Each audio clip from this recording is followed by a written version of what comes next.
I want to talk to you about the fact that this is a queer read, a queer positive read, the Holy Bible, and that we, people of faith, have been, some of us, queers since the get-go.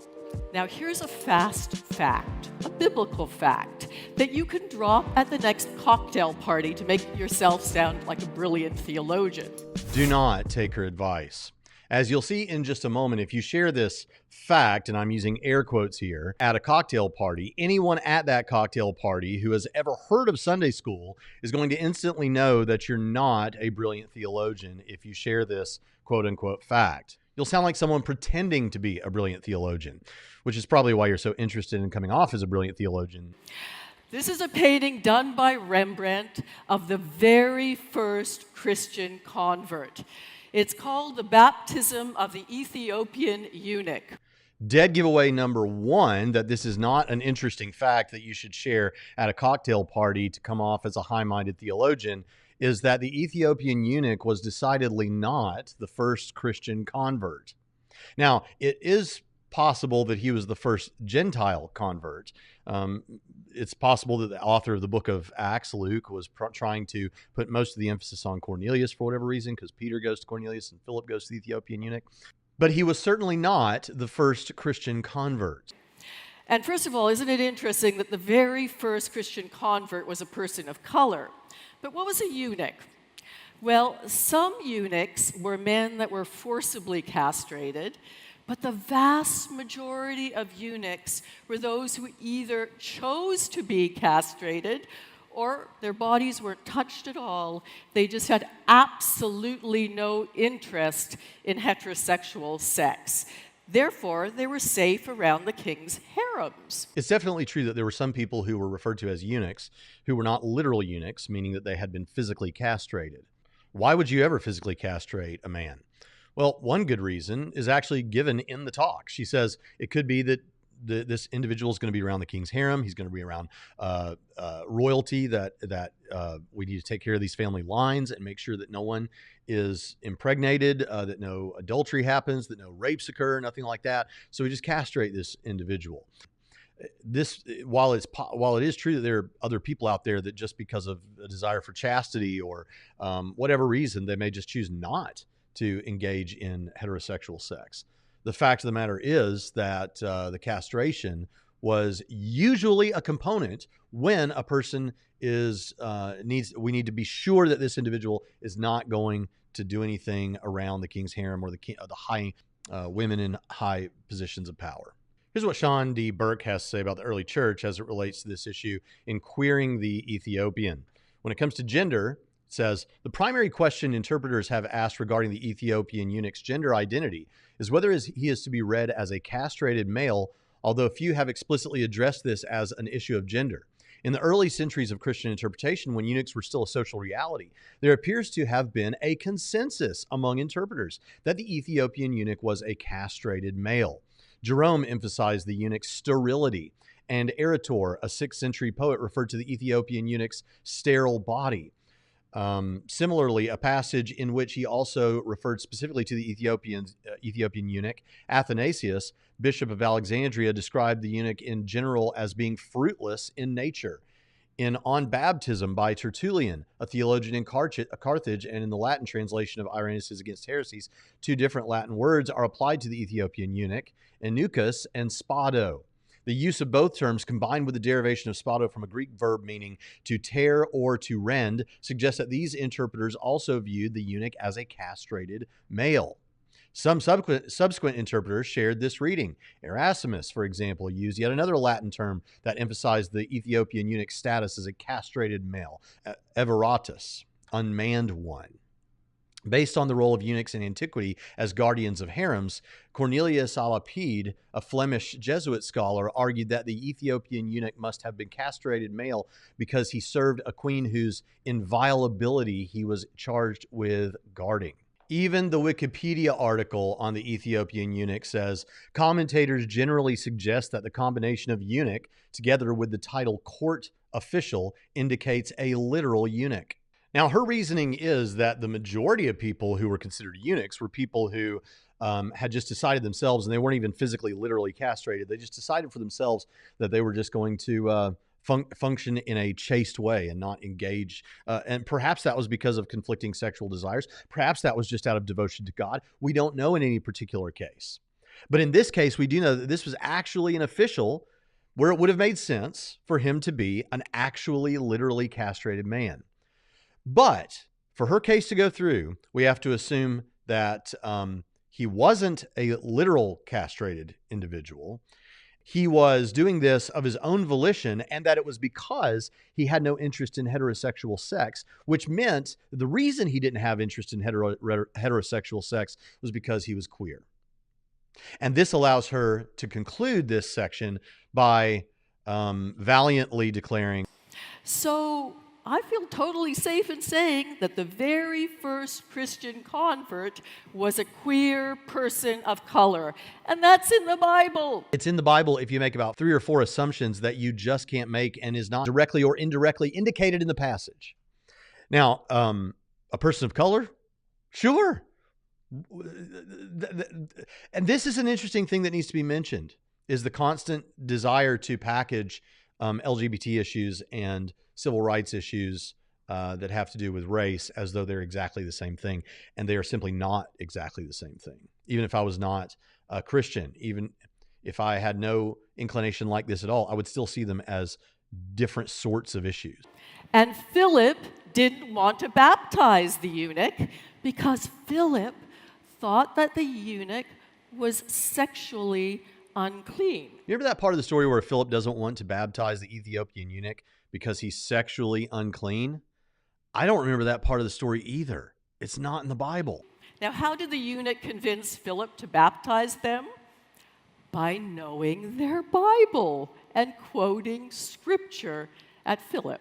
Lesson for all of us. So the picture that's been painted is that Philip didn't want to baptize the Ethiopian eunuch. He was too sexually unclean. But the Ethiopian came back at him with scripture, and that's a lesson for all of us. We need to combat things with scripture. Okay, this is the most strange thing ever. Philip approaches the Ethiopian eunuch because he's being led of God, and the Ethiopian eunuch is reading out of the book of Isaiah. Philip approaches him, and the Ethiopian eunuch asks him what it's about. The Ethiopian eunuch asks to be baptized, and Philip baptizes him. That's the story. This business about an exchange between Philip and the Ethiopian eunuch where whether he can be baptized or not, and Philip doesn't want to do it, and the Ethiopian eunuch comes back with scripture. This never happens. This is not a part of the story. Here's another painting, and this one I'm sure is familiar to all of you. This is The Last Supper, painted by Leonardo da Vinci. And it's everywhere, and it's in every church just about. They're all men. They're the 12 disciples sitting next to Jesus in the middle.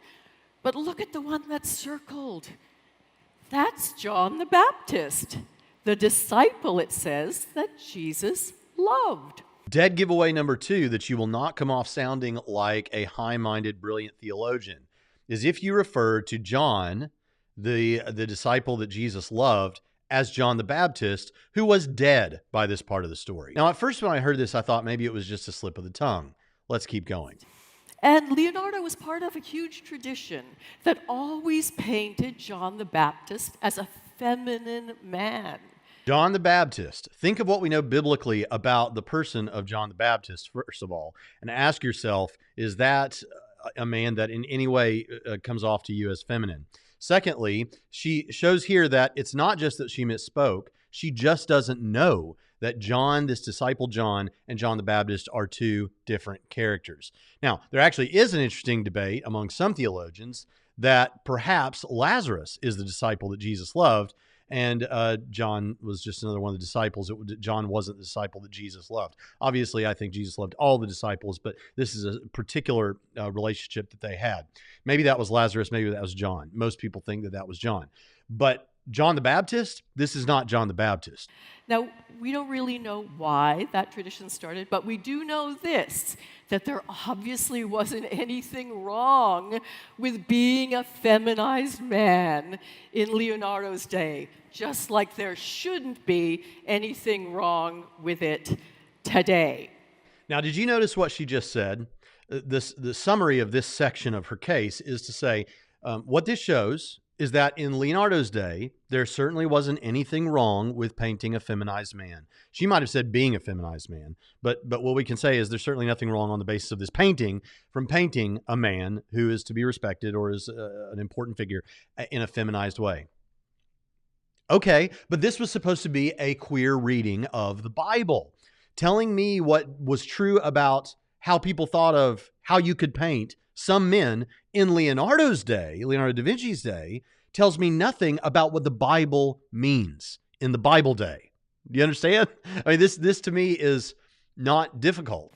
Now, there are those scripture passages that have been used. They're called the texts of terror to beat up on people like me and other queers.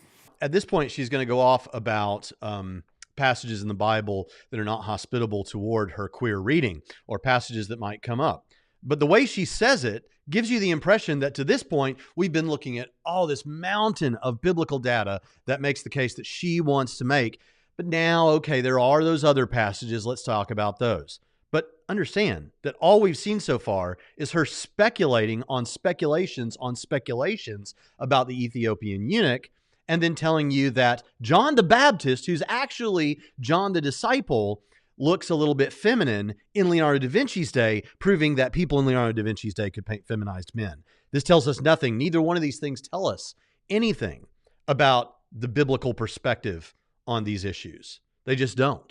And preeminent among them is the story of Sodom and Gomorrah, from which we get the term sodomy. But here's the kicker. Sodom and Gomorrah is a queer, positive story. Here's how it goes. God is concerned about the people of Sodom not being hospitable, not being gracious enough to strangers. So God disguises two angels and sends them into the town of Sodom. Now, we don't know why those angels seem so strange to the townspeople. Was it their language? Was it their ethnicity? Was it their religion? There was something so threatening, so queer about them to the townspeople that it set them off. Okay, now notice something. She has just equivocated on the definition of the word queer. She's equivocating between the historical usage, which just means weird, strange, or odd, and the common usage today, which refers to issues related to LGBT, which can ambiguously be, I think, used in a number of ways with respect to those lifestyles. But what she says here is she says, the people of Sodom saw these strangers, these angels, and there was something so different about them. Maybe it was their religion, maybe it was this or that, but they seemed so strange, so different, so, one might say queer, is basically what she's doing. Well, okay, them being strange and different in some particular way does not necessarily mean that they were queer in the sense that the LGBTQ crowd means it today. This is just an obvious fallacy of equivocation here. So she says it. So now at this point in her mind, the two angels are queer at this point. She's established that. And you'll see that by the next thing she says. And they failed the test. A group of young men set out to threaten to gang rape the angels. And this is interesting in itself because the threat of rape was used back then and is still used today against LGBTQ people. Do you understand what she just said? Just as LGBTQ people, the angels, there was a threat of rape toward them, these kind of threats still happen to LGBTQ people today. Because these angels are definitely LGBTQ. But step back from that narrative and look at the story. What is your understanding of the sexuality of the people in the town that are wanting to do this? The particular young men who she's talking about who want to do that to these angels. What's their sexuality? And what is your case that the sexuality of the angels is that they're the queer ones? Your only reason for thinking so is, well, they were strange and they were, well, one might say queer. This is the most bizarre thing I think I've seen that I've done a response video to in a long, long time.